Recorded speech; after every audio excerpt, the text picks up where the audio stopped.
नोंथांमोनखौ बयनिसिमबो आंनि आरो सिबिनाय जासिहरग्रोनाय थाबाय। दा आं दिनैहाय बे बोथोरफोरनि बागै फंनैसो सावरायनो सानदों ना लोगोफोर। दा गोबां थांनाय 28-29 थारिखनिफ्रायनो अखा हागासिनो दङ।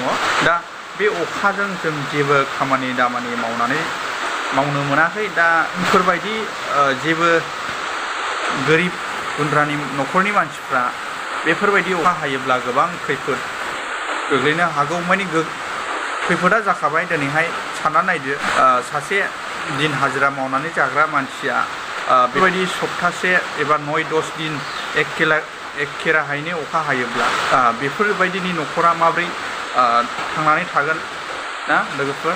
दा बिदिनो आरो गोबां दंबावो। दिनैहाय सानसे बन फानाब्लानो गावनि उदैखौ सुफुंनो हाया, बेबायदि न'खरबो दङ। दा जोंफोरनो बिदिनो लोगोफोर। दा जोंबो सानसे खामानि मावाबानो गोबां खैफोद गोग्लैयो एबा गोग्लैगासिनो दङ लोगोफोर। दा बेजों लोगोसे आरो जोंनि गोबां बेबायदिनो दावराव दावसि जागासिनो दङ जोंनि बर'फोरनि सायावनो। दा गुबुन जाथिफोरजों जोंनि बर'फोरा मिनिजागासिनो दङ ना लोगोफोर। दाखालि थांनाय 28-29 थारिख मोनायावहाय जानानै थांनाय जानाखि सिगिनानै हाथियार गुलि बारुद गावनानैहाय सिगि खालामनानै जोंनि ओरै चिरां मालिका आनन्दआवहाय बेबायदि फैसा दाबिना लांबाय।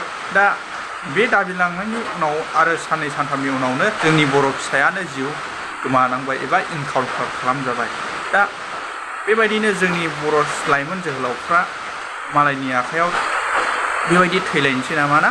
जोंनि बर'फ्रा गोबां दुखु मोनो बेबायदि गावनि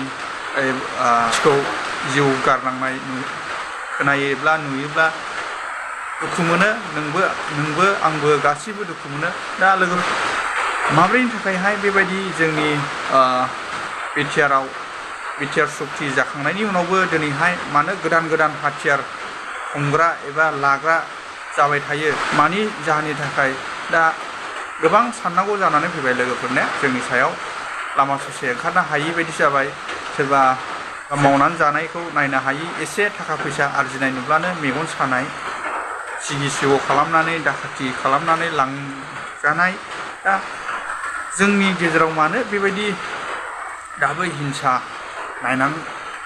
नायज्लायनो हायि बेफोरबायदि दङ ना लोगोफोर।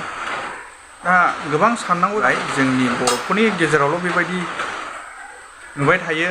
आरो दिनैहाय मैयाहाय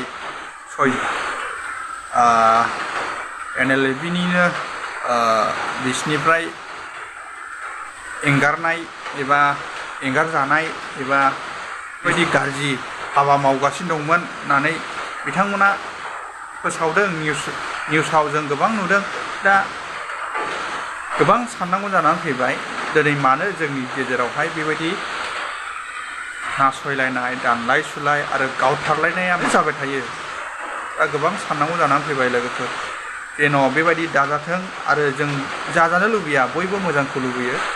बेबायदिनो मा होनबावनो लोगोफोर, दुखु मोनो गावनि बर'नि फिसा थैनाय नुयोब्ला। सासे नङा, सानै नङा, साथाम, साब्रैसिमानो बेबायदि गावथार जाबाय, इनकाउन्ट खालामजाबाय मालायनि आखाइयाव। दा बेफोरबायदिखौ खोनायोब्ला जोबोद दुखुनांथाव मोनो। जोंनि ओरै चिरां बिटिनियावबो दाखालि सासे गावज्लायनायाव थैदों होननानै मिथिदों। आरो बे थैनायफ्राबो जाहैबाय दाखालिनि दाखाथि पार्टनार होननानै जों खोनादों, मिथिदों, निउसाव बयबो नुदों, खोनादों। दा जिखियानो जा, जोंनि बर' फिसा बेबायदि थैयोब्ला बयबो दुखु मोनो लोगोफोर। दा बोथोराबो मोजां नङा, सानफ्रामबो अखा नागारा। आंनि दिनैनि फंनैसो नोंथांमोननि गेजेराव सावरायनाया बेनोसै लोगोफोर।